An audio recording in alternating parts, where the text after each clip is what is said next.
আমরা এসেছিলাম যশোর খুলনার গৌরবময় ইতিহাসের সাক্ষী নলডাঙ্গা জমিদার বাড়ির সেই শ্রী শ্রী সিদ্ধেশ্বরী কালী মন্দির প্রাঙ্গণে।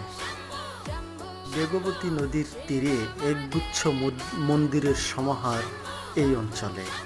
দেখুন কত সুন্দর বিভিন্ন প্রজাতির ফুলে সজ্জিত এই মন্দির প্রাঙ্গণ। আমি যত দেখছি ততই মুগ্ধ হচ্ছি।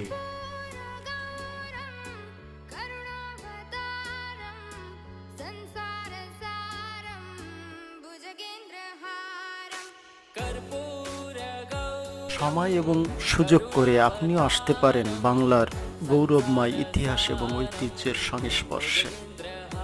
আপনার দেশ চেতনা জাগ্রত হবে।